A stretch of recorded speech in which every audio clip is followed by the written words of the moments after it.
I'm Don Watson, and I'm talking today with Bruce Paulsen about his architectural career and other related matters, where the recording's being made at the Friar Library, and I forget the date, the 26th of September 2012.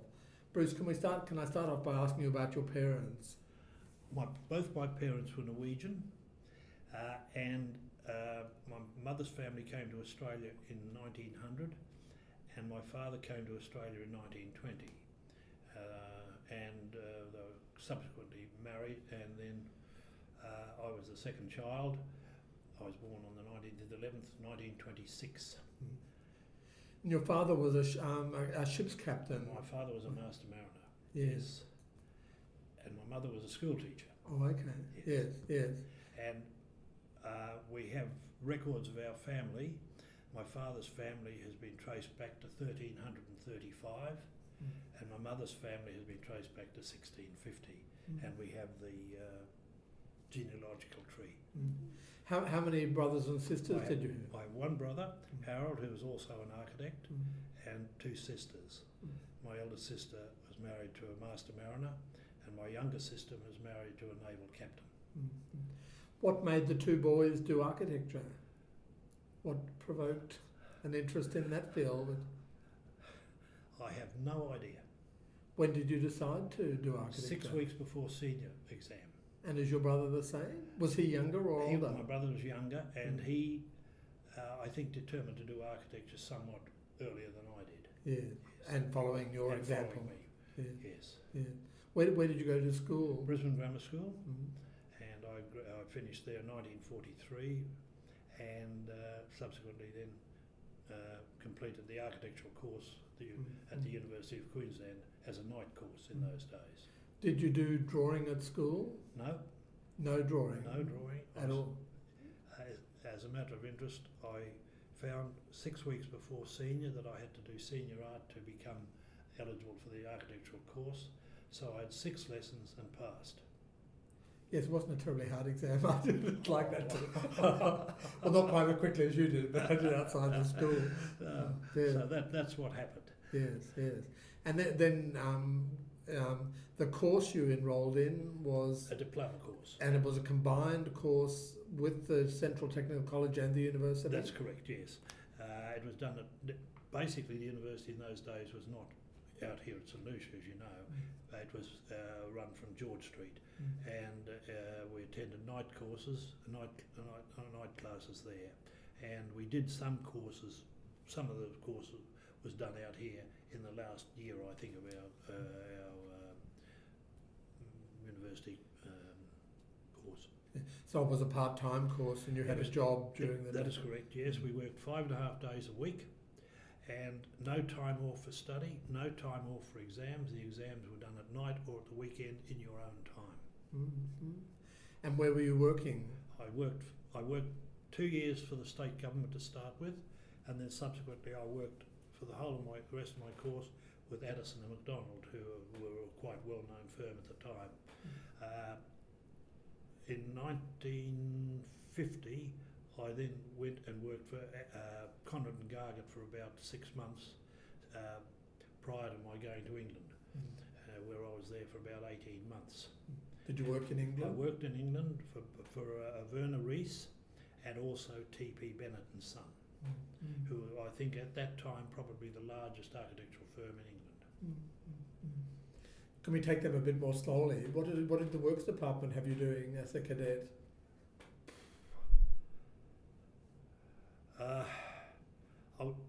This was in the Treasury building? In the Treasury building, yes. It was a mixture of work, I suppose, commensurate with my ability at that stage and the stage of my career. I think I started off on toilet blocks. Yeah, that's common. Which was common. And gradually got more there. There was well-known people that worked there at the time. Cam Scott was an employee at the time. Yeah. Cam Scott was there.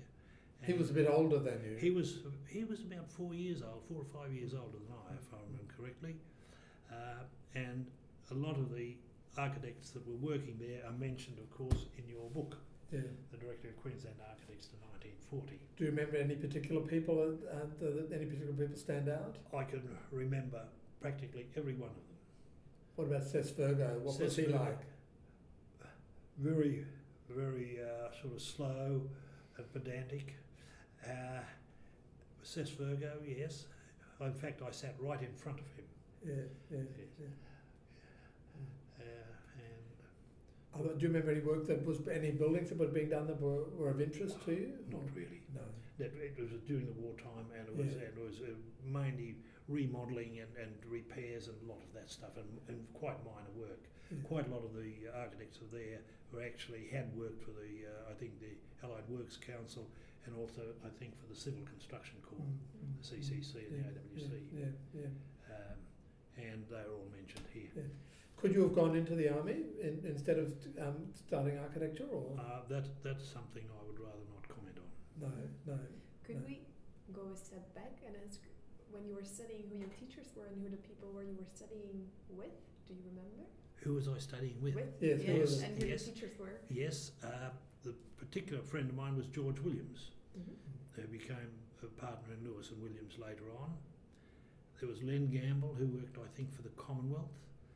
There was Arnold Just, who also worked for the Queensland Railways, and also Arthur Mudd, MUDD, who was who worked for the Commonwealth Department. Several of them actually had come out of the army. They were released from the army fairly early for manpower reasons. Yeah. To help with in offices. To complete their course, and also to work in the works department. They're the ones that, or the other Commonwealth departments, because there were virtually no private architects in operation at that stage. Who were the staff of the university? Who was giving them Bob courses? Cummings was in charge, and Charlie Fulton. And also we had Carl Langer for town planning, and Jack McWilliam spoke on structural mechanics, as it was called in those days. And then of course we had Bruce Lucas for specifications and contracts. So they were the principal ones. In fact, if I remember correctly, they were probably the only ones there. And we did have occasionally a quantity surveyor came in and gave us some advice to some Walls. not Jim Wall. No, I've forgotten his name now. Rookwood. Or? No, it was Tom Cranich. He worked for Tom Cranich and somebody else. I've forgotten the name now. Do you remember what Prof Cummings talked about at all? Did he give lectures on design? I presume so. I presume so. It's a bit Charlie Fulton, perhaps more so than Bob Cummings on that. Yes. In fact, I must say that I found all of those architects practical, because they'd all been in practice. Whereas I think, with all due respect, a lot of lecturers nowadays haven't had the practical experience, and I think the students miss quite a lot because of the lack of practical experience. What buildings did you admire in the early years of the course? I mean, you mentioned Fulton. Was his work before the war work that you admired, like Nudgee Jr. and buildings like that? No. People didn't have cars, so you didn't get around. You didn't get around very much. The main building you met, you didn't get around. And that was probably and there weren't, shall we say, very many outstanding buildings from the pre-war period. That's my opinion now. They were competent buildings, but not, shall we say, outstanding examples of architecture. Was Langer doing anything yet? He was working for the railways, or? Yes, he probably was at that time. Then he was in practice towards the end. Then because he did the main roads building up on St Paul's, Boundary Street, wasn't it? And then he did quite some houses, some of the very nice houses that were done at that period. Several on the Gold Coast, if you remember.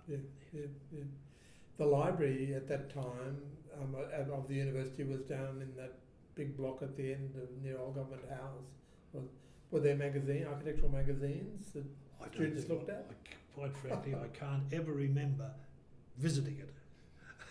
Because it was part-time anyway, it may not have been open at night. Well, no. Well, you only went down there at night time. Yeah, yeah. Did students look at magazines, or when you did design, what did you look at as a source I would of ideas? suggest well, I suppose our source was the American publications, Progressive Architecture and Architectural Record. Mm. They were the two major ones, and then of course we had the opportunity occasionally to buy books on design. So do you remember any that you bought? Brazil Bills, Yeah. Sweden Bills, Italy Bills. Yeah. There was Built in USA, which was a very nice little publication, and they were the ones that we saw and we were brought up with. Mm. Mm. And plus, of course, you were grounded a fair bit in the history of architecture, Bannister Fletcher, which is still a great guidebook if you travel. Who lectured you in history? Charlie Fulton, yes. Was he a good lecturer? Or? Yes, he was enthusiastic, and anyone that's enthusiastic is a good lecturer. It's when they sort of are not enthusiastic, they are not good lecturers. You did well in the course. Well, may I show you something? Yeah. It's somewhere here.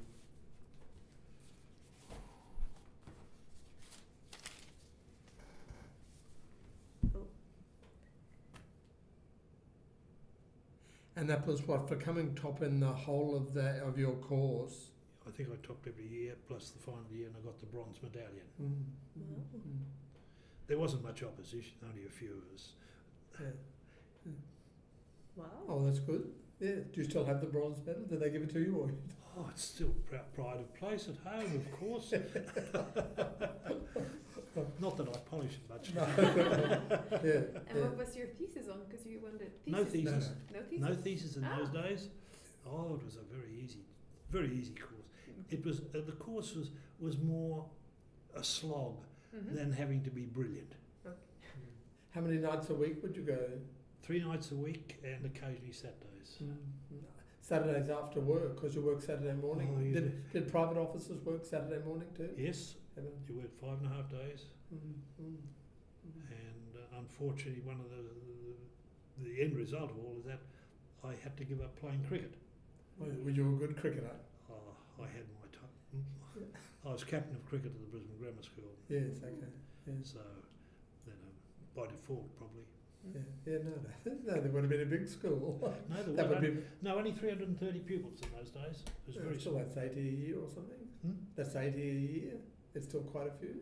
Yes, well, Several That was cricket during- teams. well, it was a very different life in those days. Yeah.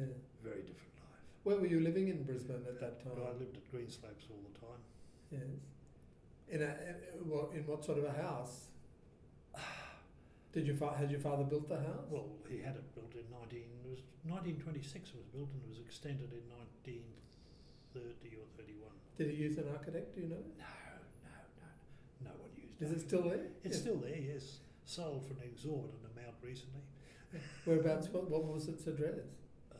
It was in Bindaree Street, Bindaree Street, Greenslopes. In 1926, did you? Yes, that's Yeah. right. It was a typical house of that era. Oh, a workers' dwelling. That's right, Oh, yes, okay. yes. Most people's houses were that in those days. But done as a workers' dwelling? Yes, that's correct. Well, they'd had architects. I've been looking at them recently. Oh, that's right. Prof Cummings even worked for the. Did he? Good heavens. Well, now I'm getting mixed up. He worked for Brown and Broad, but they did have their whole architectural That's division. right. Brown and Broad had an architectural Doing division. too. That's right. Turning out timber houses. Yeah, That's yeah, right. Yeah, but the workers' dwelling board had employed architects, and you went and discussed the brief, and Well, they modified a standard plan. I was somewhat small at that time. Yeah, sure. I should look it up. No, I've just looked it up for one in Maryborough. Then we'll talk about Addison and McDonald a little bit, but that was a very celebrated firm Yes. before the war. Yes. Before the war, they had a very good practice, and after the war, they had a good practice. There were only it was Addison and McDonald. Rhys Davies was their chief draftsman, and he'd come to Queensland and worked, I think, on the City Hall. Oh, another one of those. Yes, well, Sam McDonald came to Queensland and worked on the City Hall. Yes. Yes, and Ken Drew, is he still alive? No. I didn't think Died so. a long time ago. Well, Ken Drew was also working there at the time. And he then- was in your year. No, Ken was a year ahead of A me. year ahead, okay. Yes, Mm. and Peter Newell worked for Addison McDonald for about 6 months Before he joined the before he London, before he whatever, before he became Chambers and Ford. Chambers and Ford. Yes, Yeah. Mm. that's right. Mm. So I was there for about 4 years. What sort of work was going on in the office? A mixed bag, hotels, quite a lot of hotel work Mm. because they did the hotel work. Both breweries they did the work for. They did it for the old CEL, which is now, of course, the City Electric Light, Energex. They did the power station down at Bulimba, a Bulimba B power station, and that was and they did the first big factory in Brisbane after the war. They did was Bruce Pye's factory out at Geebone. Yeah. They did that. I worked on that. This is Jeffrey Pye's. Jeff Pye's Father. father. That's right. Yeah, His father's yeah. factory there. Yes. Did you work on some of those in particular? Do you remember? Oh, I was only a student, so I was down the line. Yes, yes, Down the line. yes. Um, And then did you work briefly for Driver? When was that? I worked for. Well, Oh, that was just I before you went- went to London. I went to Conrad and Gallagher. Conrad and Gallagher for about 6 months, and then went to England for about 18 months, and then when I came back, I worked for Conrad and Gallagher again. Mm. And I mainly worked on the hospital work. Did some work at South Brisbane, the Princess Alexandra, and also the Prince Charles Hospital. In fact, I was mainly involved with the nurses block, for the nurses' quarters at the. Is that the big block or no? I've or never seen it finished. No. So I don't know what it is. Yeah. Looks like. Who's the designer for Princess Alexandra or South Brisbane, as it was then called? At that time, With Ethan Conrad and Gallagher, who was responsible for? I can't remember on the Princess Alexandra, but Elmar's Crams was principally involved with the hospital at Prince Charles, if I remember correctly. Elmar's, he was. I had a lot of time for his capacity. He was a Latvian. Yeah. Did he stay with Conrad and Gallagher? No, he went to Westfield. Westfield. Oh. And was on their architectural team there. But he did work for us for a while, Yeah. for London Newells. When it was, I think, when it was Ford Hunt and Newell Yes. at that time. Yeah. Did you ever meet Ford? Just jumping Oh, ahead a Eric. bit. Yeah. Oh, yes, he's a nice old gentleman. Well, tell us about Eric. He had a limp, but he'd been, I think, wounded in the First World War. He's an artilleryman there. He was a charming man, a real gentleman, and it was pleasant to work for. But he was sort of drifting out of the business when I joined the firm. Yeah. But after coming back and working for Conrad and Gallagher, then I did work for about 6 months for Peter Driver. What was that like? What was he doing at that time? Shall we say, our relationship became soured, Yes. and I was not the only one. No. I was not the only one that had that experience. Mm. So I'd rather not say anything Yeah. more No. than that. Okay. Yeah. Subsequent from that, I then went and joined, at that time, Ford Hutton and Newell, because I knew Peter Newell, and I knew Theo Hutton, of course. Theo was in your year. No, Was your Theo finished a year behind me. One behind. And that was because he'd served as a bomber pilot in the Middle East and Italy during the war, and he came back and then completed his course. He'd started before the war. He'd started before the war. He worked for George Ray. Oh, okay. Yes. George Ray was a nice old guy. I never met him, because he was dead at that time. Did you meet him? No, I met him. No, he was remarkable. It was a very memorable exchange. I went down to the start of the phone book, look up the phone book, and I think it's how I found him. And he was living down in a little tiny unit at Redcliffe. Was he? And I thought, oh, this poor old man. and yet he was remarkable. And then he kind of opened up and what he'd done and all these theatres and the house at St Lucia that MacArthur was offered as a residence in Brisbane to live in. And he was mostly noted for his theatres, the cinemas. Yeah, and a wonderful draftsman, absolutely They superlative draftsman. all good draftsmen. That- All the architects in those But he was the days best of the could draw. best. Almost. And of course, he did the certificate for when you became an architect. That's right. But both for Queensland and New South Wales. We did the New South Wales one One as well. also. He was down in Sydney for a while. Good yes. heavens. Yeah, no, he was very nice. But he was still alive when we did an exhibition that came out of that book, and when Fryer first started collecting drawings, we had an exhibition at the City Hall, and he came. Yes, this was Theo, of course, worked for him, and Theo was a good draftsman and could draw. Oh, okay. So Yeah. it all sort of brushed off Yeah, onto him. I see. Yeah. That's right. Well, he was probably demanding. He probably expected good people. He only employed good people. Yes. Right. So after, what do I say now? Well, let's talk about the partners then at Ford Hutton, and you joined Ford Hutton and Newell. Yeah, that's correct. Yes. So Theo was Theo Hutton, and had been in the Air Force. What else But can you tell us about him? he became registered because in that period, when he started, you could be registered after 4 years, even if you were still doing your course. So he became registered Before he finished the course. Before he finished the course. So, That's a good plan. so he became that, and then he, I think he was with Chambers and Ford, and then he became a partner, and then they brought Peter in, as far as I remember. And then I joined and worked for them only for a short while, and Neville Lund was there at the same time. Neville Lund had been As he was working in the firm before you. That's right, but he was about 2 or 3 years behind me because he started his course after the war, because he'd been a navigator, Lancaster navigator, and survived, I think, 17 operations over Germany, which was very good to survive that number. So I became, I suppose I became, with Neville was my probably closest friend throughout my life. Oh, okay. Yes. When did he die? Oh, I don't know. he died. It was quite early, wasn't it? He would have died about 1982, 83, something like that. Yes. He died from bowel cancer, unfortunately. But so I joined, and then both Neville and I, we became associates. I think in the same year I joined the firm, and then subsequently, I think the following year became a partner. And so it was Theo, Eric Ford retired, it was Theo Hutton, Peter Newell, myself, Neville, and that was the four of us. Talk about Peter Newell a little bit. Peter Newell, I was probably one of the first people to know him in Queensland, and he was, in some respects, he was a bit of a breath of fresh air to a rather stodgy architectural profession at that time.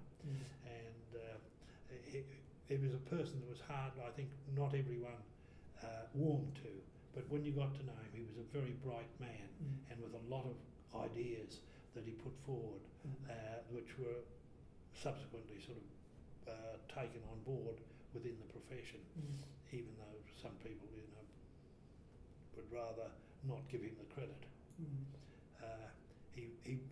He was flamboyant.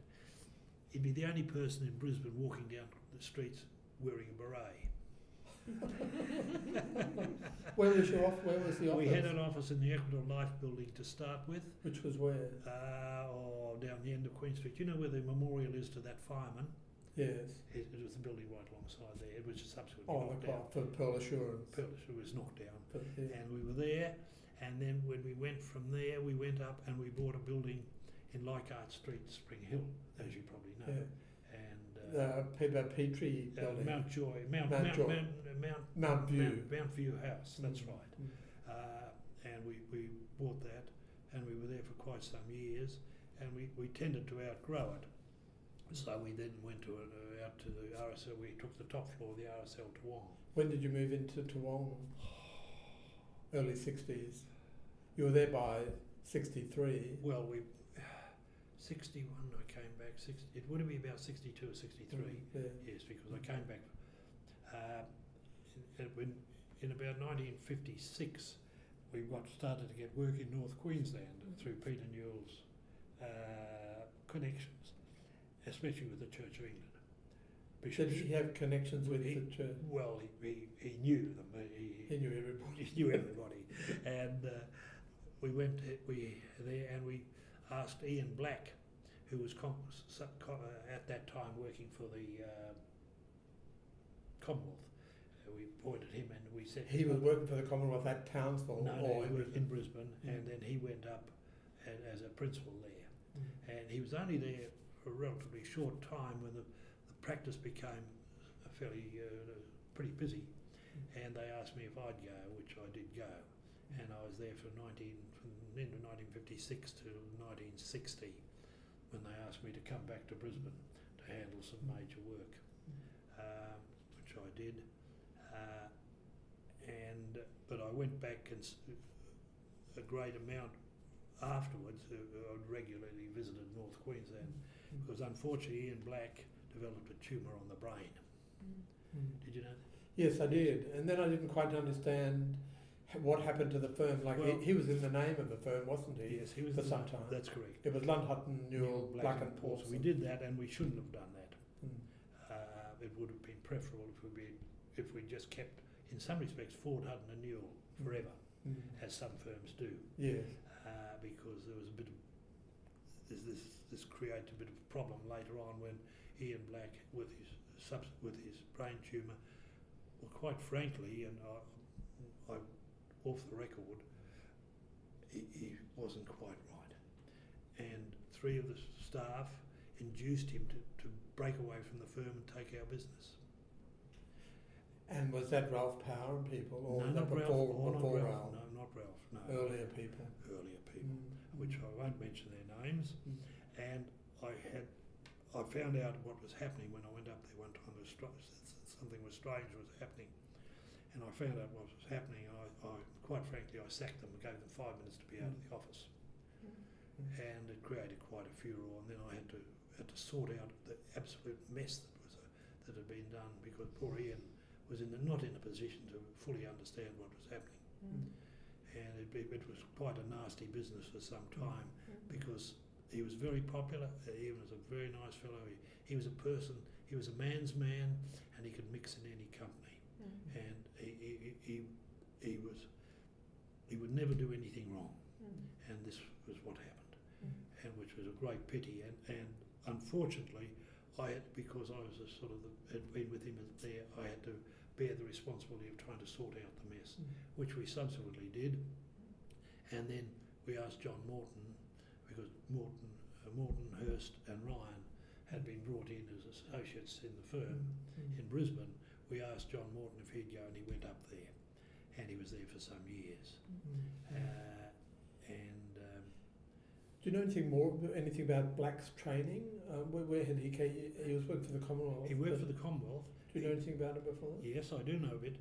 He'd actually started off with in the CPS office in Charters Towers, Clerk of Petty Sessions as a clerk, and he subsequently went into the Navy and was a lieutenant in command of a Fair Mile in the New Guinea campaign, and so he had a good, shall we say, an officer background, if in that terms. And Ian was a very nice fellow, and his wife was a delightful lady too. And then he only did architecture after the war. Oh yes, that's correct. So as so many did.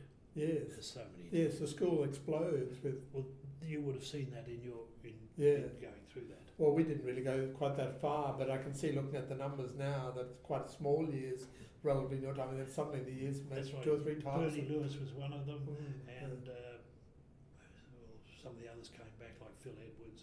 He was in the Air Force in Europe, and quite a lot of the others came. Can I ask you about Phil Edwards? He's only because for some reason I have this exchange with his daughter, who knows my wife, and so I looked at him and his father.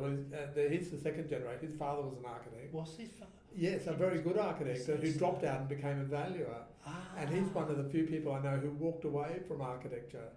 I mean, some walked away in the Depression, but not many chose to forego architecture in mid-career. That would be correct.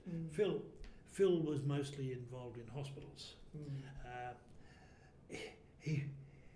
He a very opinionated man, if I may say so. And I leave it that, I knew him fairly well. And like in those days, there weren't so many architects about, and you tended to know all the other firms and the principals of them too. You'd lunch with them. I used to lunch with Lionel Phillips quite often. So it was a smaller world, and a much more intimate world, and I think a happier world in the profession. It wasn't a dog eat dog profession in those days. In fact, if you got a job and you thought that somebody they may have seen another architect, you'd ring him up and ask him and see, if it was all right to do the work.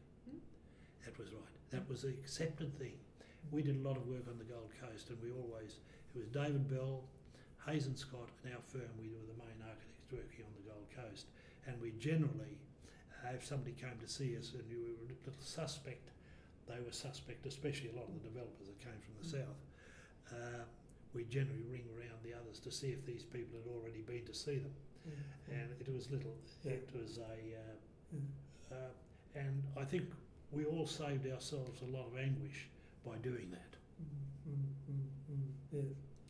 What was David Bell like? Seeing you mention him. David Bell,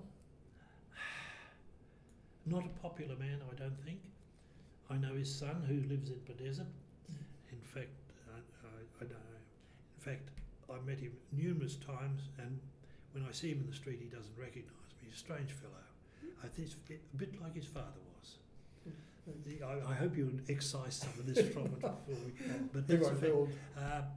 My daughter's extremely involved in the horse world, and she and Jane, that's Chris's wife, are very associated with these various clubs and in the horse world very closely. So she knows him, and she's got the same opinion of him as I have. What was the connection between David Bell and Bell Brothers? Furniture. That was the parents. The parents. Yes. David Bell was a well-known and competent architect. In fact, not too interesting. Were the buildings? No, not really. No, I think he worked on the Chevron Hotel, and he did some of the apartment buildings on the coast.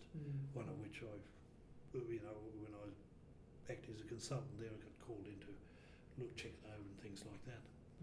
But I don't know whether that's a good time to talk about the apartments you people did, or maybe we should go back and do John Morton and Morris Hurst in a bit more detail first, because they would have been involved in the design of some of those, would they? Of the apartments that Lund Hutton did.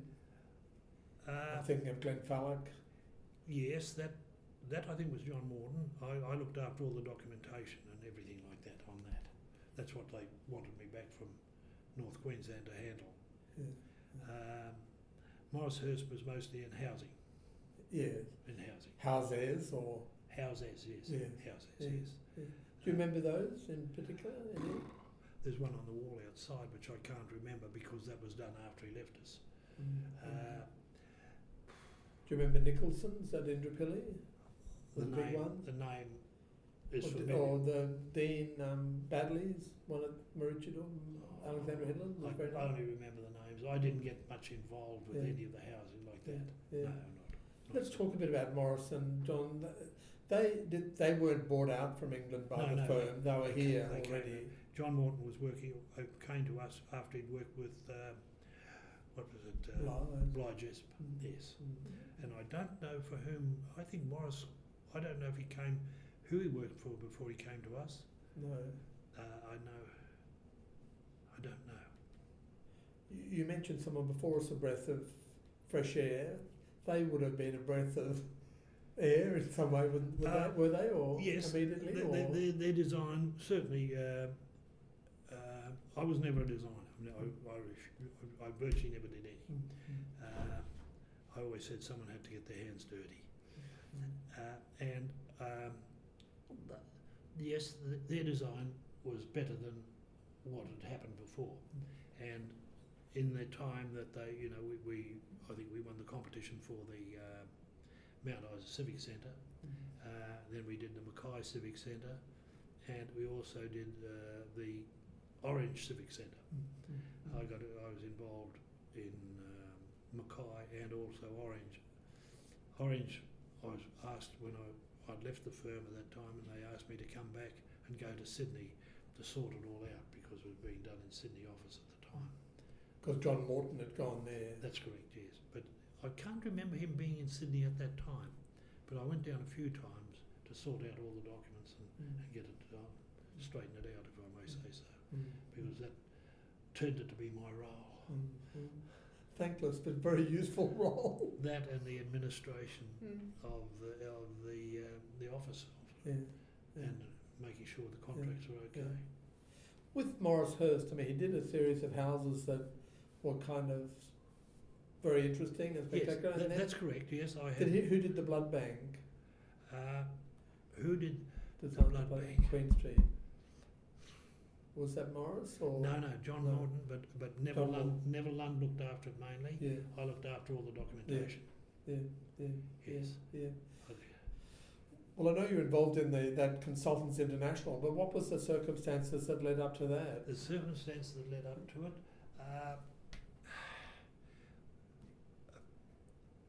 an engineer, Cutner, came to see us from Sydney. He'd got our name through somebody or other, I can't remember at the time, and asked us, he put the proposition forward, this was the first, about 1965 or 65, around about that time, 66, that the world was sort of becoming closer to everybody, and there was a lot of work available for people as consultants to work throughout the world. And he put it to us, and I was probably the principal one involved, and we set up a group, ourselves, Coffey and Hollingsworth as soils engineers, Jones, Flint and Pike as surveyors and cadastral surveyors, and also Cardno and Davies as the civil engineers, civil and structural engineers. And we set up a group, and also Cutner, Collins and Bligh as the mechanical electrical engineers. Bob Bligh, he came from Sydney and set up their office in Brisbane. And it was set up at that stage, any firm that purported to do architecture had to have an architect as the chief, as a sort of the chairman of directors. So I draw the short straw, and I acted as sort of chairman of directors of Consultants International for some time. We did some work overseas, not ourselves so much as some of the engineering side and the surveying side. It evolved after a little while that it became such that we needed someone to manage the whole organisation, and Morris Hurst switched over from us and took over as general manager of the whole business. Was that a shame in a way in terms of his architectural career? Not really, I don't think so. I would think it probably helped him in that he met a lot of people, he went on overseas trips, several, and also he probably got to know the ins and outs of a bigger business more so because of that. It was not something that I would want to do done myself. And he was single and he could travel around, whereas I was married with children. So. But then when he chose to come back to architecture, he then did small stuff. That's right. He went up in Harris. I never met Harris. Up in Noosa there. So, but the small housing was his forte. That's it. Well, I never thought that the ones he did subsequently were as good as the ones he did with you people, with London. Possibly not, because I can't ever see the remembers. Even his house up at Sunshine Beach was just a house. Yes, it wasn't nearly as good as the stuff from 20 years earlier. That's correct, yes. That's right. I thought, what's then that John Morton was up in Townsville, and he's gone not back to Brisbane, but leapfrogged over to Sydney and set up a branch in Sydney. Yeah, we went down and set up an office there for some while for Sydney. Was that to do Lennons, or when you had a big job to do Lennons? We did Lennons in 1970-71 with Kevin, what's his name? Farrell. Kevin? No. Kevin. He was An architect. Yeah, an architect from Sydney. He was also a director of Federal Hotels. And the reason we got it was that the local director of Federal Hotels was Bill Edwards, the chemist, very well known, and Neville Lund was his. Neville Lund's wife was Bill Edwards' wife's niece. Yeah. So it's a sort of a. And this is the Queensland Lawn Tennis Association. That's correct. Yes. And you did the clubhouse that's for right. them at Milton. That's how, because that was the sort of family relationship. Right. There was that, and that's how we got the hotel. And that was to be a very big hotel. It was about wasn't it? 31 or 32 stories, something. And like on that. the side of Hicks. The whole side of Hicks. Yeah, Yes. there's on the corner of Ann and That's George correct, Street. that's where correct. Camalco House is. That's now. right. Yes. And what happened? Why didn't it go ahead? Or I don't think they could fund it.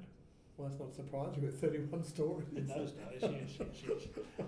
We did it in conjunction with this Kevin, this architect from Sydney. He used to send a fellow up to help out every so often who was an architect there. None of us liked him very much. Well, then it led to a funny stage, didn't it, where Lennon's then bought into that That's the other funny motel in Queen Street That's right. That's right. on yes. the old council It's side. like, what's it called? The Chipley or something, isn't it? Yeah, something like that. Yes. That was so boring when it was announced. I don't know who did the original one. They did that funny sort of expand. I don't know. I had nothing to do with it. I was gone by that time. So Yeah, it wasn't part of your firm weren't involved in no, that at all. weren't involved in that at all. Yeah. Anyway, so was Morton in Sydney or back in Brisbane by then? No, he was no, he was still in Townsville, I think, at that stage. Okay. I think he was still in town, around 70, 71. Possibly. Yeah. No, he'd gone to Sydney, I think, at that time already. I'm a bit hazy at the moment. I'm quite hazy. Yeah. When did you get out of the firm? I retired. You came back to the firm later, didn't you? Well, yes. I became so interested in breeding cattle, farming, that I decided that if I left it too long, I'd be too old. So I decided to retire.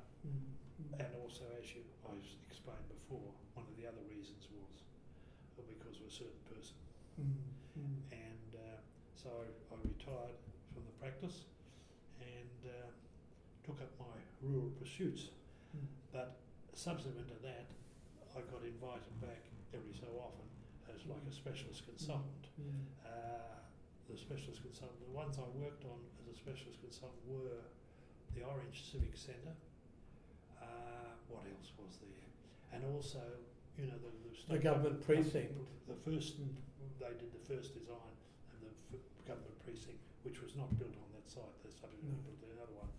And I got brought back to write all the specifications and keep an eye on all the documentation for some time. Did you see much of the players that were involved in all of that manoeuvring? Yes. The Skidmorings and Merrill? Yes, and I have and I have mentioned this this was mentioned actually in that architecture, from the Sydney people, the Melbourne people that wrote it. And I said, Skidmorings and Merrill, in my opinion, provided no greater input than we could have done. I was very, very disappointed. They sent out one of their partners and two other fellows as designers, and in my opinion, they provided no input really that was of any use. I'm going to turn out to be the one who written the article that you take so much offence. We've done quite a lot of work on that, and I was very disappointed in them. Because you were already doing work of that kind, or no, John Morton, I must say, he was equal to the task, equal as they were to the task. But they still did produce a lot of the documents in Chicago, but maybe with the Queenslanders working there. Well, the original sketch plans in '73, the first design that was done. I mean, it was a long time before it went ahead finally, and they didn't have much to do or anything to do with it maybe by then. As far as I know, and this, my involvement was that everything was produced here. Yes, when it finally went ahead, it certainly was. But even the original sketch plans were done in the office. They were doing the sketches out of Toowoomba. I was there. But well, what about the model? The model and the perspectives and things all came from Chicago. I've spoken to the person who drew them. Well, I can't Yeah. comment on that because No. I'd be gone by that Yeah. time. I'd done all my task of writing the specifications and so forth. Whether this was all produced. But this after. was a long time before the building anything got built. You know, the Oh, original yes. design The original goes back to 73 or something. That's right. That was when I And was then involved. 80. But weren't you involved in when it finally went ahead? No, I wasn't No, involved in the okay. final one at all. Only in the first Oh. one. And as far as I know, all the design was done here. They sent out this. Well, Walter Netsch came out from That's his Chicago. name. And there are two other people. I Two forget other their name young, at the young, moment. young architects. Yes, yeah. And all One of they- those is still alive. One of those is still alive. Well, But he left architecture. my opinion of architect of a lot of Americans is very low in the profession and as builders. Because when we were in Townsville, I looked after the practically rebuilding of Mount Isa, and we employed Utah Constructions, and we subsequently sacked them for incompetence. They were one of the biggest construction companies in the world. They were the most incompetent people I've ever dealt with in my life. And then we dealt with one of the other big companies in Sydney, American companies. Well, I wasn't involved, but I heard a lot about it, and they weren't very competent either. So, What about the works department people? Did you have much to do with any of those? yes. Roman Pavlusian? Oh, and people? Roman, yes, I liked Roman. Yeah. And Alf Camels, Oh, yes. Yes. Tell me about Alf. a gentleman. Was it? A gentleman. Did he do anything useful? I don't know. No. But we had dealings with him when he was, I think, the chief. Wasn't he chief architect for a Yeah, while? he raised up high. Yes. But he was a gentleman and a gentleman. Put the two. You see what I'm meaning? Yes. Yes. Yes. A Yeah. quiet fellow. Yes. And Roman Pavlusian, I had a lot of time for him. He was a very competent man, in my opinion. Yes, I think so. Yes, No, I think he was very good. Yes. And a good designer That's in correct, an early yes. career. He was a Ukrainian, wasn't he? Yes, Yes. that's right. And Alf, as far as I know, was a Latvian. Yes. Alf's still alive, but he doesn't want to talk about any of these things. Alf's still alive, is he? Oh, it was Is he? 6 or 8 months But ago. he'd be a little bit older than I am, Yes. I would think. Yes. Yes. I don't think he's in such good nick as you. Well, I suppose I've led an active life farming and grazing as well as architecture, Yeah. Nina, haven't I? Yeah. Yeah. So, you know, in Townsville we did a tremendous amount of work right through North Queensland. Yeah. Tremendous amount. What was the work at Mount Isa? Could you just talk a little bit about that? Yes, in those days it was the first time Mount Isa was starting to make a profit, the mines, and one of the projects was 300 houses in one group. We did all the executive housing for all the managers, chairmen, and so forth. We did I think office buildings. And then we did offshoots from this. We did work for banks out there. We did work for churches and so forth. So it was a very big project for them. And you were overseeing the office at that time. That's correct. Who was designing all the work at Mount Isa? Were you involved in that too? Or Ian did some. Ian Black did some. Black. Yes. But I was mostly running around and doing a lot of that because it was just the starting, the tumour in the brain where he was starting to just not get quite with it Yeah. at the time, which was great pity. Yeah. And we didn't know it happened so slowly. Mm. This is one of the things. No one could pick up what was wrong with him. Great pity. Well, then you drop out and you retire rather and do other things. Yes, I retired in I did a lot 72 and then went on my property for cattle, breeding cattle, and on and off, I went back, as a specialist consultant to the firm. Yes. Then I sold that property, then I bought another one, and I was irrigation farming for about 2 or 3 years as well. And you found that all came easily. You told us before we started how you got interested in the land. Yes, that's right. Can you repeat that? Or Yes, I can repeat it because I did a great amount of work in the country areas, North Queensland, West Queensland, Maranoa, down into New South Wales, and I enjoyed the life, I enjoyed the people I was dealing with, and in some respects I enjoyed the freedom it gave to me as an architect. Not that I did design, but I was looking after a lot of work, and you were living, shall we say, close to the soil, and you were living closer to buildings than the person that's living in the city. You were very close. and I think you learnt a lot about human nature.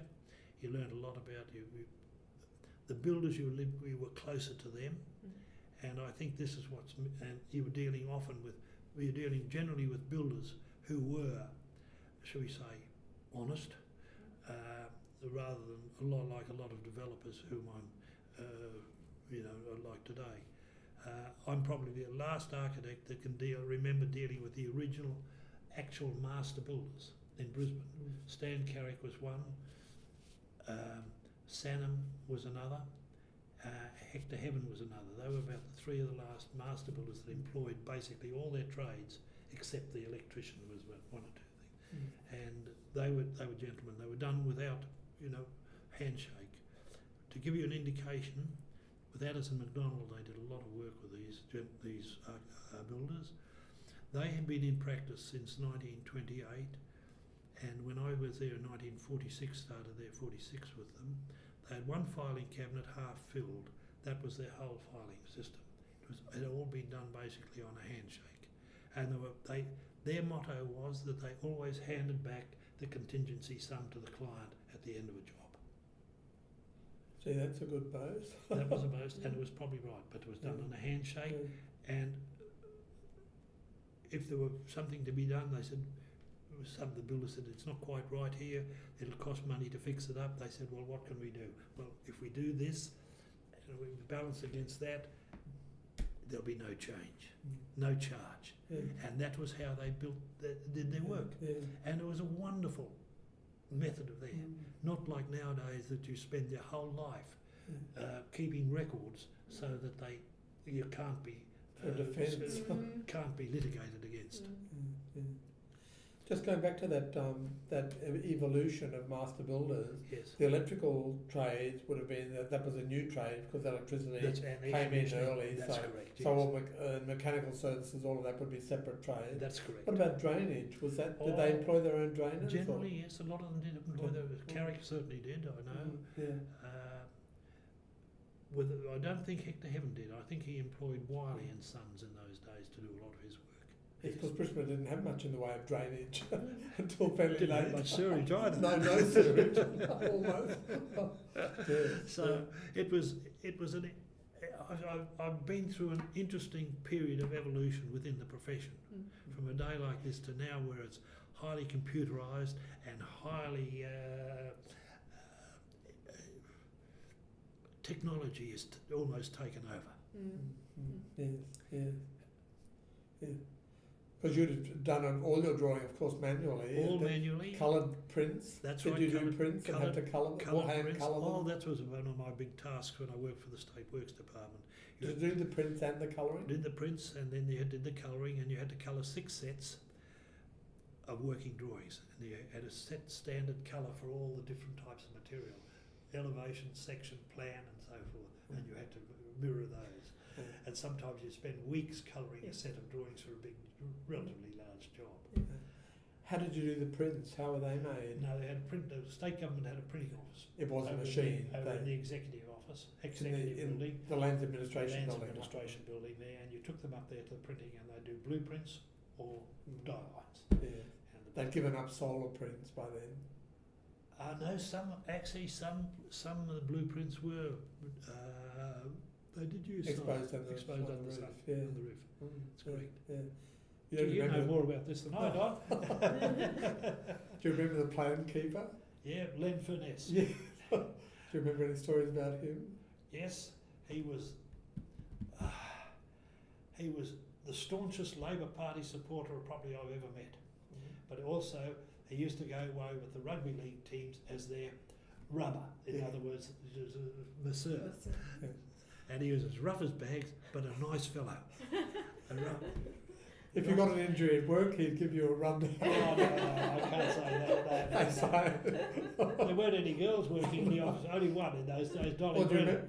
Tell us about her. Nice lady. She was a reserved lady. Yeah. She was a lady. She was very prim and proper, but a very nice lady. What was the name again? Dolly Brennan. Dorothy Brennan. Dorothy Brennan. Yeah. What was she doing in the office, do you know? Just as an architect, working just as a normal architect. Yeah. I think she went to the girls' grammar school, didn't she? before, perhaps. Yeah. Yes, I'm pretty certain she did. Yeah. And she was one of the first women. She was one of the first women architects, yes. Mm. She was a nice lady. And the men working at the State Department, they were okay with that? Oh, yes, everyone was very nice. They were all older men, see, in those days, a lot of the younger men, and only a couple of younger fellows there at the time, and quite a few of them had, First World War veterans, Mm-hmm. everyone treated her properly. There was no impropriety in the office at all. Everyone behaved and acted, quite frankly, like gentlemen, right from the top, right down. So it was. Was David Mercer there when you were there? No, David came along afterwards. Yeah. He became afterwards. I worked alongside Colin Tannett. Oh yes, tell me about him. He was a Lily medalist. He was a scholarship. He won for the primary schools, top of Queensland at the time. Yeah. And he was a very competent man in that he could turn his hands to doing anything. Modelling, carpentry, metalwork, anything. Very interesting. And I know he later went into partnership with Des Searle. Oh, that's right, Des. Yes, that's right. What do you know about Des Searle? Knew Des quite well. Yeah. Des was, of course, I think he ended up as he was a returned serviceman, and I think he ended up as a Major General, didn't he, in the CMF? Yeah, I think he was very senior. Very senior. Yeah. I knew him quite well, and my wife knew his wife quite well. Oh, okay. And then, strangely enough, we both bred Droughtmaster cattle together. Oh, really? So he had a small farm, I think, up at Upper Brookfield or somewhere, and we were elsewhere, and we got to know each other very well. In fact, I think I might even have a photograph of him here somewhere. I don't know whether He renovated my parents' house. Oh, did he? Okay. Oh, sorry, Searle and Tannant. I don't know who did it. Yeah. No, but I don't know whether it's here, but whether I've got a photograph of Des Searle here, I may not have thought it was necessary to bring it. What happened to them in the end? Did one of them go back to the works department? I don't know. I don't know. Tannant died. He died at a fairly young age. Oh, did he? He didn't die very. Wasn't last. And Des, he died sometime. I don't know. He went into partnership with another fellow. What's his name? I've forgotten his name now. They were in partnership after Searle and Tannant, I think. Yeah. And he was an ex-army officer too, and he ended up, I think, as a brigadier in the CMF, something like that. Yeah. After you'd been on the land for a while, you end up at the Gold Coast. Do you start doing, parallel? Well, in some, it's a story of my daughters, both daughters were at school, the girls' grammar school, and my wife, who was an only child, her mother was not a well woman. So we came back, sold up and came back to Brisbane. And for a year or so I sort of potted around doing an occasional job for people that wanted, could think of no one else better to do it. And then I thought I'd have to do something, and I saw an advertisement in the paper wanting someone to co-manage a project on the Gold Coast. And it turned out, so I rang up and it turned out to be Pat Moroney. So he appointed me as the co-manager for the development of the Paradise Centre on the Gold Coast, and it was done in conjunction with Silver Goldberg from Perth, and they sent over a Max Hamilton, and we co-managed the project. And when more or less it finished, I wasn't needed for a little while. Then they asked me to come back, and I went back basically as a consultant for quite some years on all their major work that they had down there. And so and I was there for a long time, and until I got to the stage where I thought I was getting too old, and it was about time I let the younger people do something. So I retired, even though they asked me back on a few occasions to come back. I'd closed the door and I said, I'm not opening it again. So once you retired, I retired. Well, can you talk a little bit about the Paradise Centre and about Pat Moroney? I mean, Pat's still around, but not working as an architect. I think he still works as a sculptor. Well,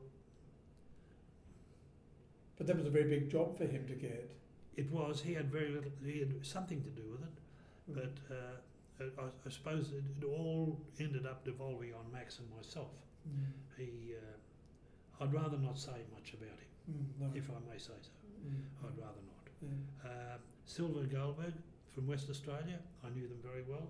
They were quite keen. I ran public talks for a long time, and they were one of the firms that would drive up from the Gold Coast to attend them. I would Some like. young guys from that firm, I I forget their names. I like Silver. What's his name? Yossi Goldberg and Dennis Silver. Yeah, they were very nice fellows. Both of them were quite good architects too. How did they get the job? Because of Mr. Kornhauser, or the Jewish. They were all Jewish, and I was stayed there and co-managed it, stage 1 and then stage 2, and I was involved basically in all the documentation and seeing it was done, and then I had coordinating a lot of work with the contractors, who were good to deal with, exceptionally good to deal with. And Kornhauser, he was a very hard man, very hard, tough man. He paid a good fee, and his word was his bond. Much this is against what a lot of people say about him, but I found him a good man to deal with him. So much so that when he died, I got a personal invitation to his memorial service, which I've still got it somewhere. Yeah. I've kept the This was right in the middle of Surfers Paradise, Yes. and it had the difficult architectural position of replacing an icon. That's right. But it was interesting, and it was a very interesting job in many ways. It was my first, shall we say, involvement with a project manager, which, quite frankly, was less than, shall we say, happy. Well, with you there, they wouldn't have needed a project manager. You'd have run a very tight ship, could you? I could have run it myself. That's right. I could have run it myself. Yeah. But that's what they had to have, a project manager. And the project managers in those days were dreadful. Which project did it replace, you said? It's the Surfers Paradise Hotel. It's a the whole. hotel. It's It's an a Eric whole Truan It's a hotel. true. That's right. I did all the documents for its demolition. Did you? Yes. But it was a very famous site. That's and, right. Yes. And architecturally, the Paradise Centre was a bit of a disappointment It in is, a way. structurally, architecturally, it is a disappointment. Yes, in that it didn't But match. we weren't the masters of our own destiny. No. A lot of that was forced on us by the project manager, who was a retired army officer engineer, and it was a pity a lot of it ended up as it was, because it could have been a much better job than it was. What about the other people working on the coast at that time? I mean, what's interesting about Burley the and coast? Brown were there. Yes. They were a nice crew. Well, Ron Burley and and Darryl Brown was that's in right. my year. Ron Yeah. Burley, I always told him I gave him his chance in life, because he applied for a job with us once, and I didn't give it to him. I gave it to Barry Barnes, and he didn't. Instead of going with us, he went down to the Gold Coast and never looked back. So I always said to Ron, I gave you your chance in life. We'll talk about Barnes, because he's another well-known coast architect. Did a bit of work on the coast. I didn't see Barry after he left us. I never saw him. Yes, because he's Douglas and Barnes. Douglas and Barnes, yes. Yes, who did the church at That's Southport right. and That's right. things. Yes, they did a bit of church work. Yeah. I didn't see much at all. Didn't see anything about Yeah. it, because I didn't live on the coast, so I used to only go down for a day. So it wasn't as if I was intimately involved in the coast scene. Yeah.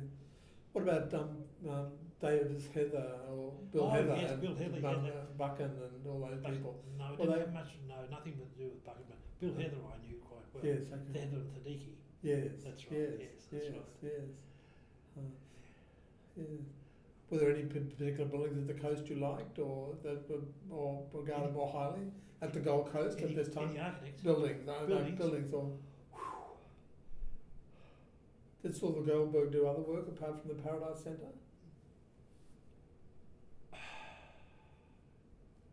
we did St Old People's Homes, we did lots of odds and ends. We did a great amount of, a lot of work for Ansett. We did the Ansett fit outs for Ansett. We did the Ansett fit out for the Brisbane Airport. We did Ansett fit out there. We did other work. And the firm eventually got into McDonald's work. So we did McDonald's work from the Northern Territory down into New South Wales and all over Queensland. Was that a standard American design, or that It was, yes, when you had to adjusted it a bit to suit. But it was the bread and butter. It kept a part of the office going all the time. And they were good to deal with. Again, you got a reasonable fee, provided you provided the service, you got paid properly, and they were nice people to deal with. Did the Ansett work lead to the Tamworth? That's correct. Building? Yes. What's the Tamworth building called? The big one that you did? It was the Tamworth Flying College. It's now the Australian Air Academy. And did you do that in your own right, or yes, we did in our own right. With Silver with? It was done with Hamilton Hayes and Hamilton Hayes and Henderson. Oh, that's correct. Yes. It was done. I think 1990, and we finished the documentation. The end of 1990. We started building it in 1991, and it went for about 2 years or something. And then we had about a year trying to untangle the mess that this builder tried to get us into. Who were the other partners in it? Hamilton came from Silver Goldberg. That's right. What about? And Hayes, and Alan Hayes. He came and applied for a position when we advertised one. And Locke Henderson also applied. They local boy? They're Brisbane. Brisbane. Locke came from Toowoomba. But in those days I interviewed everyone and appointed them, so I gave them their chance in life. And then I ended up sort of being under them, which was, but it was a shall we say, it wasn't sort of a master and servant relationship. It was a very close, shall we say, relationship on the equal level, because I used to advise them on quite a lot. Whether it was always right, I'm not sure, but anyway, that's right. But Max Hamilton then eventually, he had a mental breakdown, and both the other partners asked him to leave, and he died the year before last. He got cancer of the stomach or something and died. I saw him a short while before he died, a shadow of his former self. But Max and I were very close, and it was a great pity. Unfortunately, his lifestyle was against him.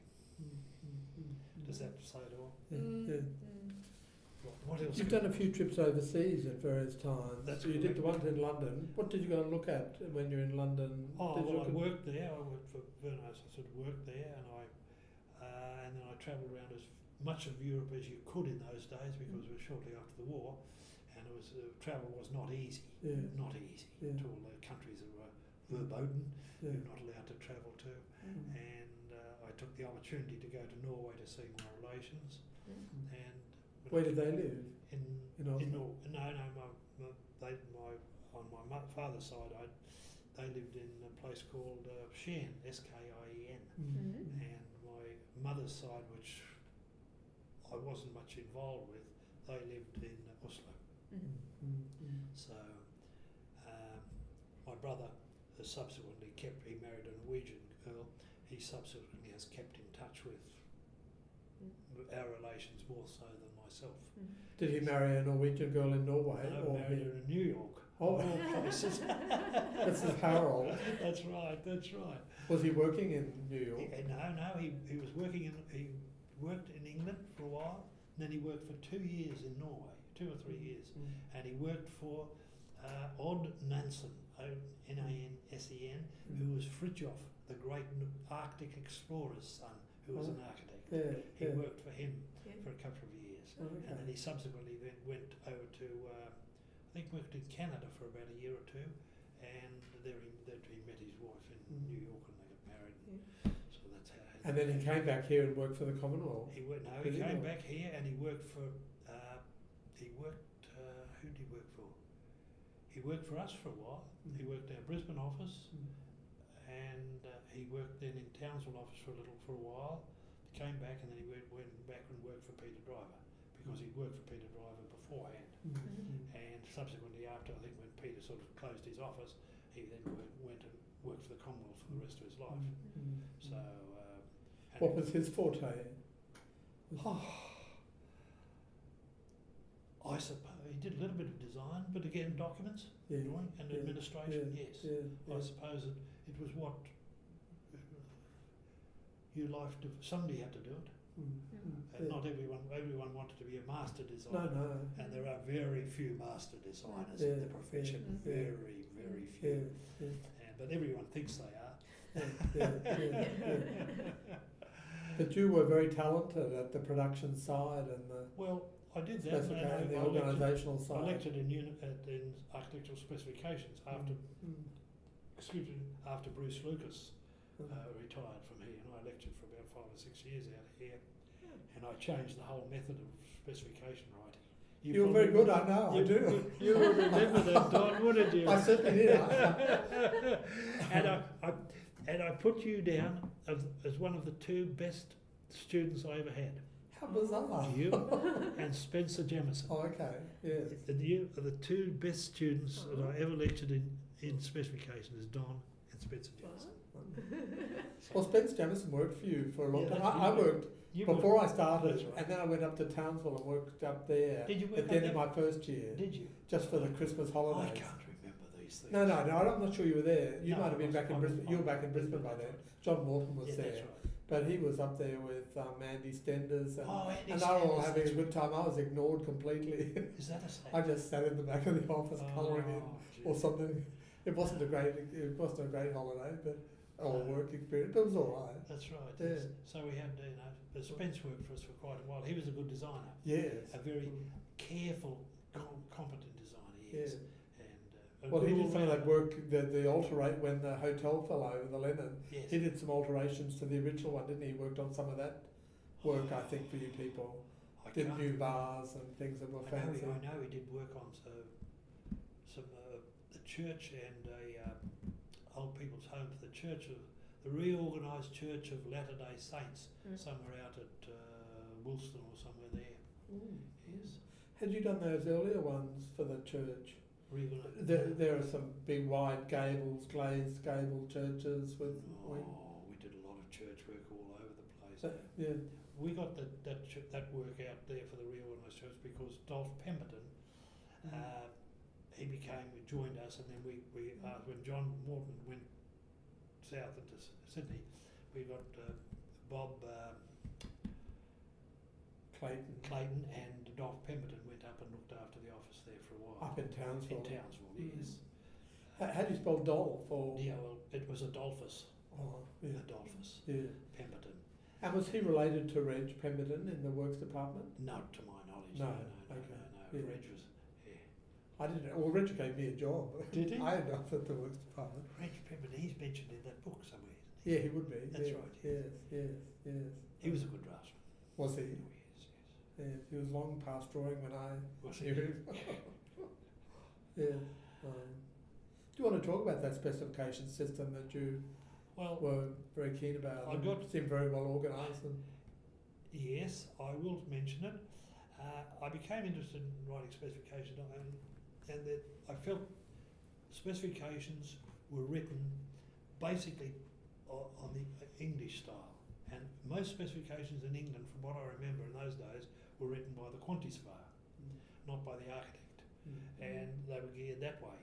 And I felt, I know Neville London and I felt there must be better ways to do it than this.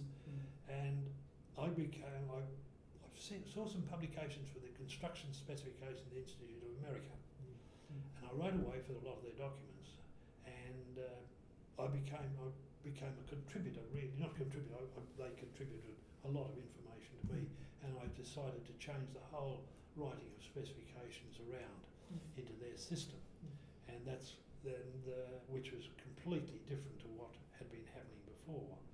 And I suppose when I lectured, it was a sort of an embryo, and that once after a few years of more and more experience, when I in the latter years when I was in acted as a consultant on the coast, I was writing sort of quite major specifications on this way, and fortunately not getting into trouble. And they were much more precise, as you probably remember, than the old method, which was cursive almost. It was sort of all embracing, and you had, painting was paint all those parts normally painted. That was about the specification of painting. And as you see, when I did the Forget the cover strips. I got the beading round there. That's how detailed you had to get. Otherwise, these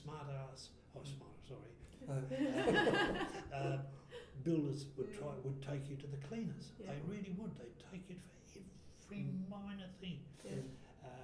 And some companies, I know, employed people to go through the documents once they got a contract, literally to find all the faults and put in huge claims for extensions of time Before you even started the job.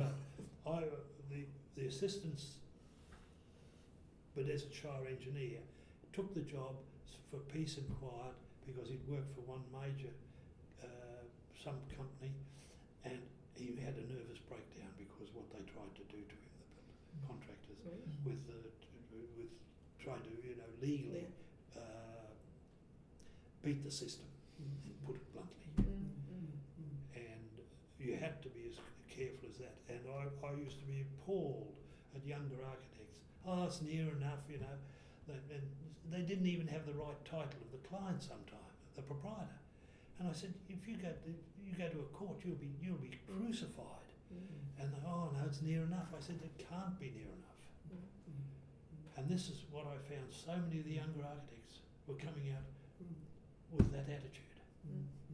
It's an appalling one. Whether it's still the same, I don't know.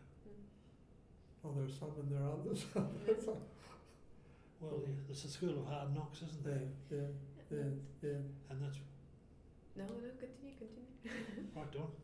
When you went to Europe, you said it was hard to move around. What sort of buildings did you look at? Did you look at There weren't historical buildings? More historical buildings. I did go to see the Corbusier's buildings in Paris, and I did go to see the one he did in Marseille.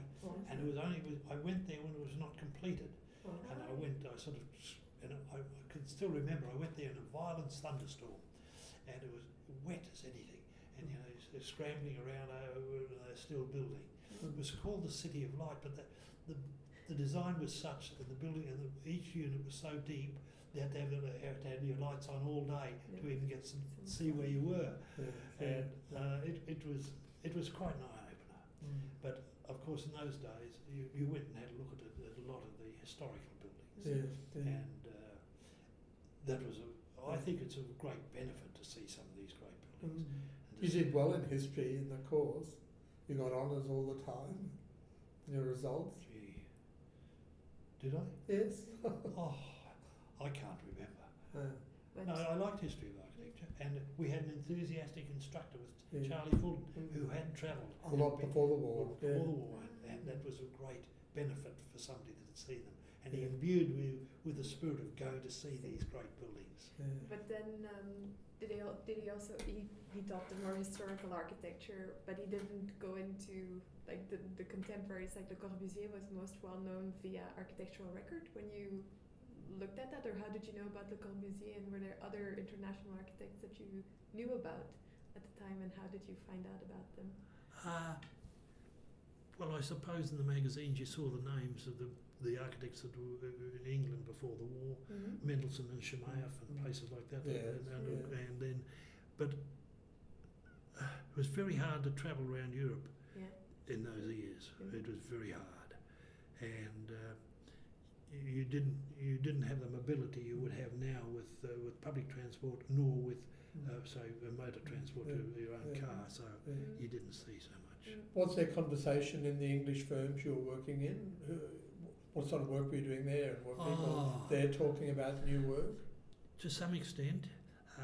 With Werner Ries, a lot of it was some was at the Birmingham University, and I did work on the Sir John Cass School of Science in the East End of London, which had been bombed out and was being rebuilt, which was quite an interesting job. And there were other minor work because there was not a great amount of major work going on. There was I didn't work for any firm that did. I worked for another architect. I've forgotten his name now for a while. And I worked there with Walter Gerardin, a Melbourne architect, who was a very good architect. I worked with him, and I worked there for about 5 or 6 months. But he again was doing work mainly for rebuilding and refurbishing work that had been bomb damaged and so forth. And I suppose at that period, I was the third Queensland architect to go out to Europe after the war. Frank Tony was one, and Arthur Fagg was the other. Oh, okay. And we were all in digs, the same digs. Oh, in London. Oh, yes, okay. so we knew each other well. Oh, okay. Yeah. And I kept up the friendship with him for many, many years. Yeah. What did Tony do later? Frank Tony, he worked for Frank Cullen, remember? Oh, okay. He worked for Frank Cullen, and then he went down and worked in Sydney. And I think he worked in partnership with somebody there for quite a while. Yeah. But I lost track of them there. Of course, Arthur went with Cullen Fagg, Yeah. Mooney and Cullen Fagg, Yeah. whatever the number There are a lot of partners. there. Yeah. So Yeah. this is all jumping from one place to I know, I'm jumping around all over the ship. Were the English people, were your English the colleagues in the offices friendly and sociable, or did they regard you as a colonial? They regarded me as a colonial. That persisted a long time. This is right. There were good architects and there were poor architects. Mm. They didn't work hard. Mm. My introduction to an English office was by the office spokesman, Peter Hogman. The names remember, I'm full of useless information. Know what his opening words when I was introduced around the office were? Say, Oz, we don't work hard here and we don't expect you to either. Oh, And dear. I've never forgotten those opening words. And Walter Gerardin and I found out that was correct. Okay. Australians have always done well, but most people say work We had hard. no problems getting Yeah. a job in those days. Mm. I went over to overseas to write out a portfolio or any indication of what on earth I'd done. They asked to see my portfolio. I said, "What's that?" Because in here, everyone knew everybody, and you knew. Yeah. So there was no need to go. They knew your capabilities before we went. So, Did you join the institute early? I joined the institute as soon as I finished. Well, I finished in 1949, and I became a member of the institute the following straight away. And well, I've got my architectural number was number 330. Oh, So there weren't too many before me. And then I became a fellow. When was that? God, I don't know. 1970 I became a fellow. I have these are other. Diploma in architecture, that's right. There we are. Did you have any dealings with people like JVD Coots, who put out that Architecture and Building Journal of Queensland that had petered out after the war? No. Who were the big shots in the institute in the late 40s? Charlie Fulton, Yeah. Bruce Lucas, Lucas. Bob Cummings. Yeah. I think who else? Older active is Godfrey Blackburn. I don't think he was mixed up with the institute, was he? No. I don't think so. No. Did you go to any institute conferences? Or? Yes, I went to one in Adelaide in about 1960. Was it 60 or 61? I don't remember the date, but I know went one to was Adelaide. went to the Adelaide one there. Yes. Who was the main speaker? Was that Gropius or? No, I don't think they had any main speaker in those days. They had local architects, mostly Australian architects were speaking, as far as I remember. Is that the one where they built quite an elaborate installation in the park or an exhibition? No, or something? there was nothing like that. No. No, nothing like that at all. They had when they had the institute had their convention up here, they had a sort of a series of exhibits in the city hall. Yes. Did you contribute to that exhibition, the London Hutton? We did. What the? Oh, very minor. Oh, I take no. Yes. No. Take no sort of great pride in any of that.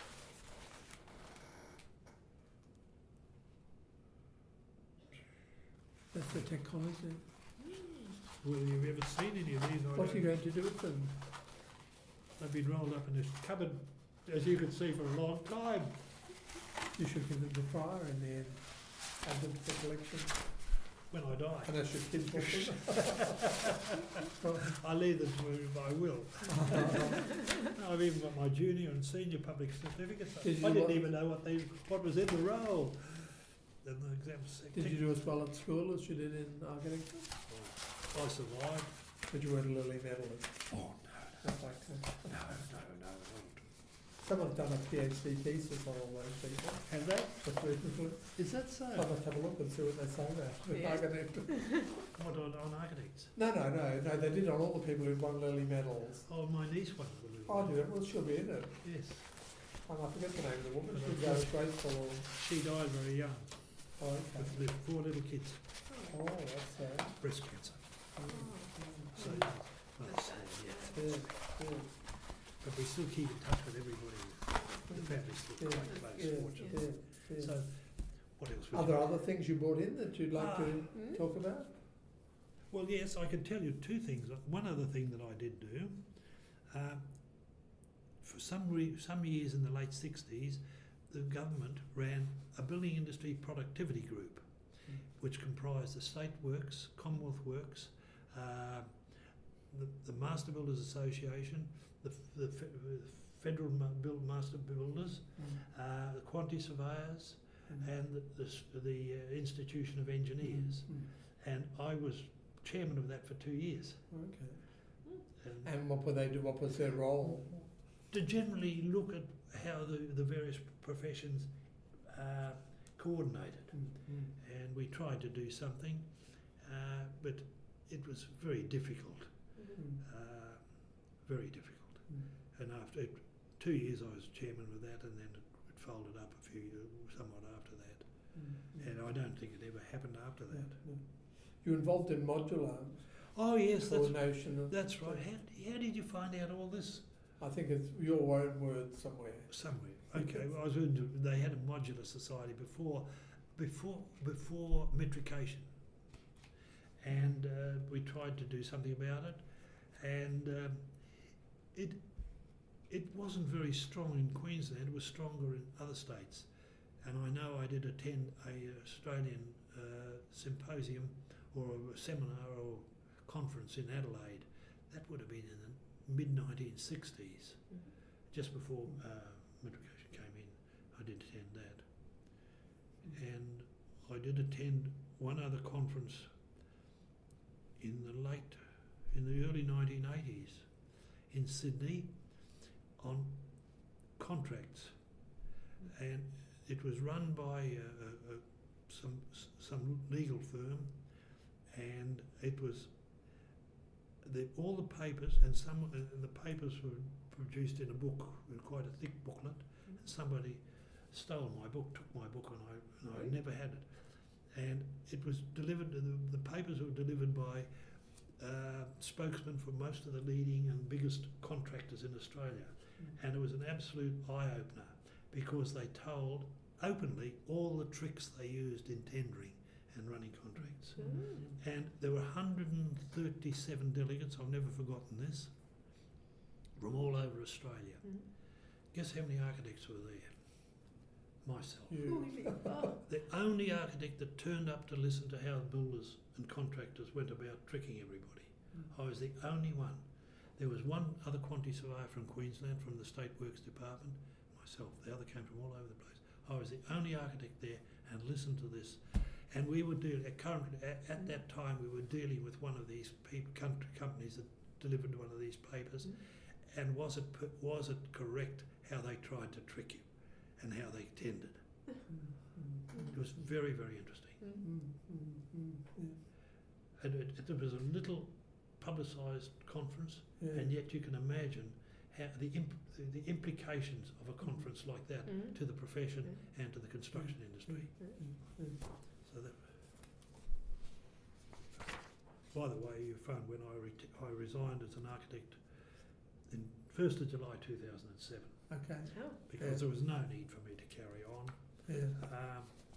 I've got here, architects, Register of Architects in April '94 in North Queensland. They wrote to me. It was Lindsay Bonner, no, somebody, I don't know who wrote that. Oh, Roger Dalton, I don't even know, who wrote to me and asked me questions. I did deliver a paper to the university, a postgraduate lecture to the university, the Department of Architecture. Oh God, I can't even read when it was done, on contract administration, which is here. I've kept it, and I remember listening to it, and I'll keep that aside for the moment. You probably, That looks like me. Here's one from me. Donald Watson, I didn't even see who, but I must have written to you. You did. That's how I I know you said- said that's where I was quoting. This much. Oh, dear. Your dear, dear. reply. I reply. So I did do it, Don. You So did? I always No? reply. And Yeah. this is what I find so annoying when people don't reply Mm. when you send stuff to people. Yeah. But there, I gave you information on Yes. my history, which you probably got, have you? Yeah, I have. I saw that. And then the professional went with what I've done, and then buildings I'd worked on. That would be interesting to see or to get a copy of. Yeah, my word, you keep that. My life's an open book. So there you go, there's quite a lot of stuff there. And by the way, as a matter of interest, seeing the engraving, it may be of interest to some people. In 1975, I was president of the Tropical Grassland Society of the whole of Australia.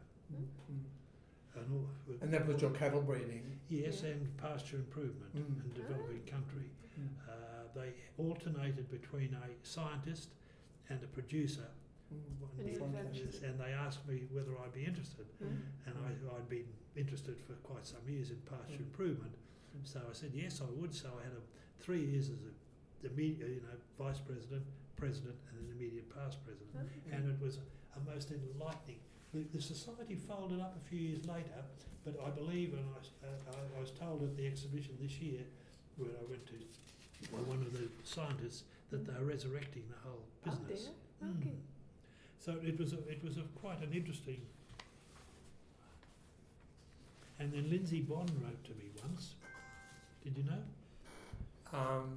Asking me for what Okay. work that we've been involved with in North Because Queensland. he was based in Townsville. He was based in Yeah, Townsville, yes. Did you want to see that? Whether that's of interest? What happened to Lindsay Bond in the I end? have no idea. No idea. I had some sort of exchange with him at one stage.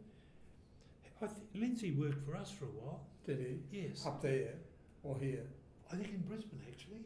Or up there, can't sure. Maybe that's where I met him. But for some time I ran across him. Even the Governor General's wife, husband, worked for us for a while. Yes.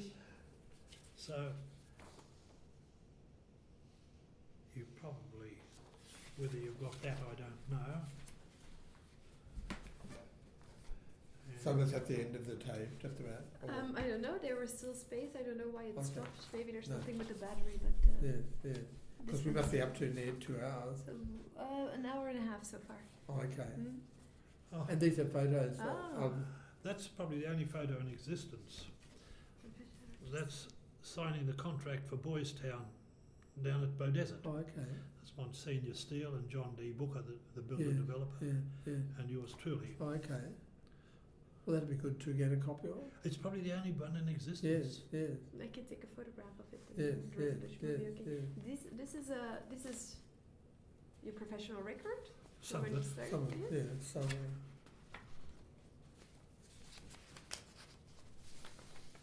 There's more to do too, if you like. This would be interesting Yes. to have a copy of. Oh, this is it. I think that's part of one, maybe, and that's a similar one. But I can probably get Friday to copy them. Okay, yeah, that would And, be good. yeah. There's a photo of the original partners. Oh, that's interesting. Oh, yeah. How fantastic. Here we are. Who's So who's who? Yeah. Peter Newell, Theo Hutton, Neville Lund, and myself. Oh, okay. Okay. And where's it taken? Out of Neville Lund's house at the Gap. Oh, okay. Okay. 82. Ah, yes, that was shortly before Neville died, he must have died a little bit after that. Yeah. He was in hospital, after he had cancer, and that's the wake, I think, the reason why Peter put Oh, the I see. wake. Put the picture of. Oh, yes, on there. Yes.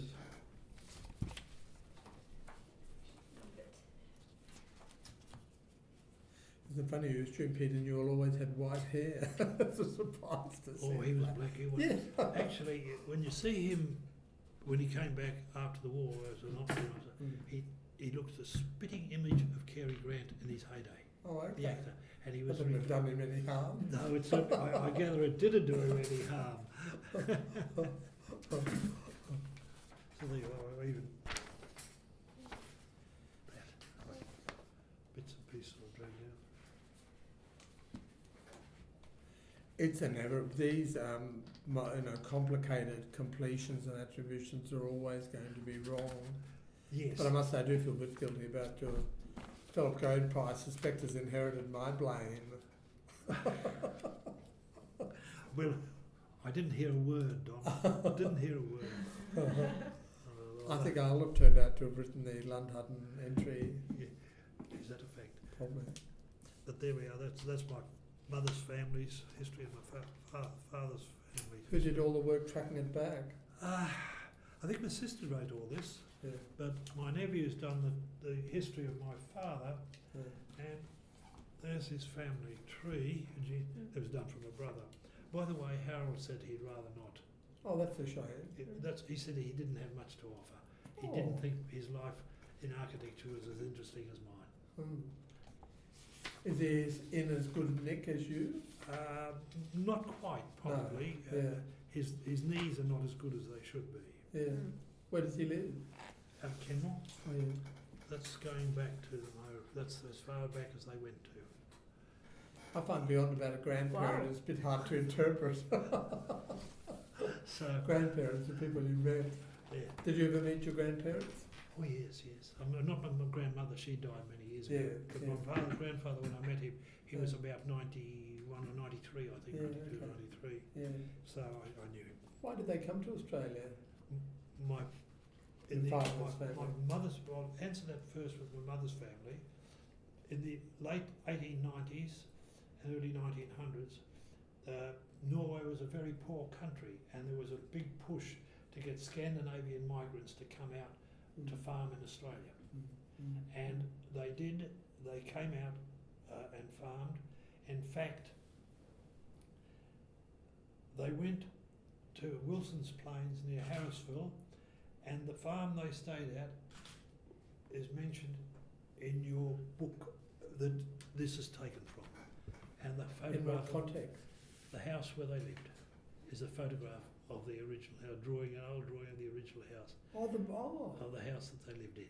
done by Bond, by someone. Well, someone from Ipswich. It was Oh. Clavilly Lane, not Clavilly, it was another name.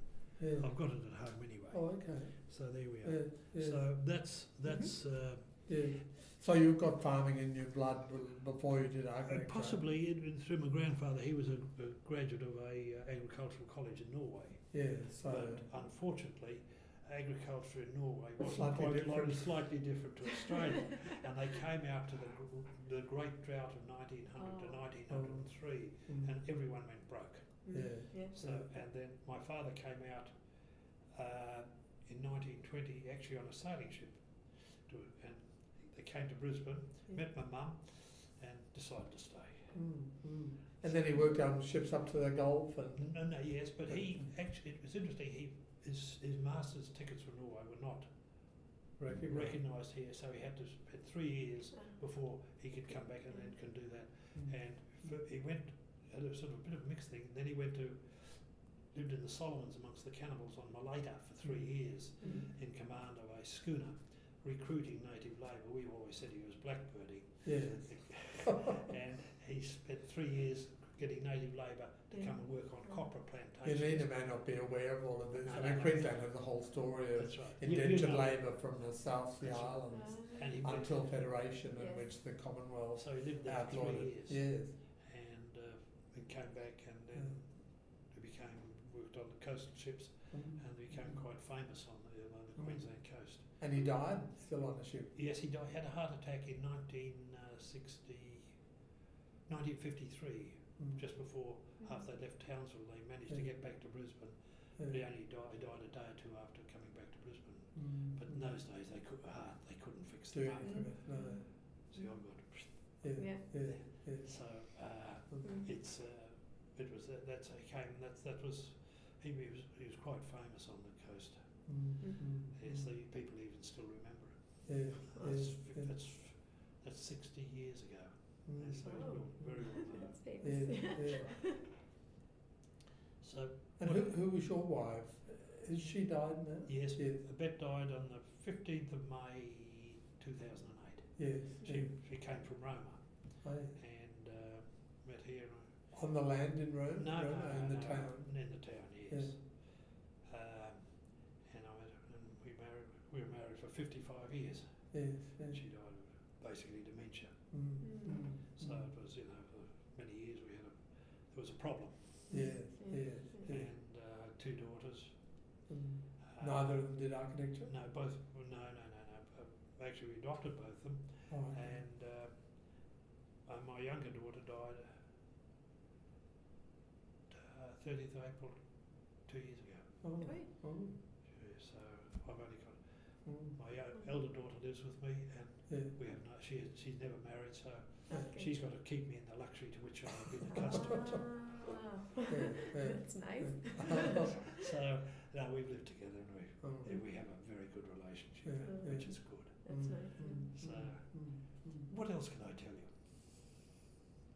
What were these other photos here? Oh, there are a couple of other photos. That's a group of us. Myself, Peter Newell, Theo Hutton, Morris Hurst, Neville Lund, and I think that's Betty Newell. That's taken up on the farm they had at Mullaney. Yes. That was shortly. Neville didn't last, as you can see. He wasn't very well at all Yeah. at that stage. Yes. That's a photograph of a Christmas dinner we had at Brisbane. What's that? 1954 at Mama Luigi's. Oh, okay. Yes. And That's that's famous Brisbane. that is famous. It's still going, I gather. Is it? I read somewhere recently it's still Right. going. That's Ian Black there. Oh, okay. And these are the wives. So this is Peter Newell. Peter Newell, Theo Hutton, Theo, Neville Lund. Lund, Darville Miller. Oh, well, tell me about David Miller. Darville Miller. He worked for us Yeah. for quite a while, and then he sort of set himself up with his mass-produced housing that he sold all over the Okay. world. Yes, What were they like? they were quite good. Were they? He had quite a good business, but Yeah. he wasn't a good businessman. No. That was his problem, Yes. Yeah. like a lot of architects. That's Darwin Miller. That's who's that? Edmiston, Ian Edmiston, Mm. and he became a partner of Conrad and Gargett. Forgotten his name. And that's myself, Yes. looking somewhat younger. That's another one. And these are the various ones. That's my wife. That's Joy Hunt was our secretary. Who's that? Don't know who that is. Is that? Oh, that's Shirley Miller, I think. Oh, okay. Is it? That's Joy Hutton. No, Joy Lund. That's who's that? If they're near their spouses, it'd be Newell's wife, would it? Betty, not Betty Newell. No, that's Betty Von. That's Joy Hutton's sister. That's Oh, right. okay. Joy Hutton's sister. That's Val Black there. And who else is next? Then Joy Lund. Who's the next one there? Shirley Miller, I was right, and Joy Hunt, and then me. Yeah. That's written my wife's writing. Okay. And then yeah. maybe is that Duncan McPhee? Duncan McPhee. Oh. That's who it is. Yeah. That's right. They've interviewed Duncan. Yeah. There we are. Yeah, I Yeah. thought I Is it- recognised. Yeah. He would look a bit older than that. He was. So how long did he work for you? He worked in our Brisbane office for quite a reasonable time, a Okay. year or two, a couple of years, Yeah. something like that. Yeah. Not when I was there, I don't think. No, Mm. no, no. Gee, we all look younger, don't we?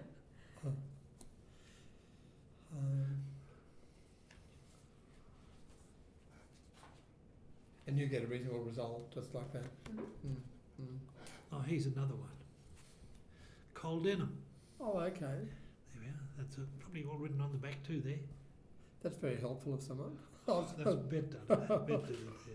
She was, So who are these? I don't recognise some of quite a few of these. Elmar's Crams, Oh, okay. and that's his partner Lily. I'm Yeah. sure it is Lily.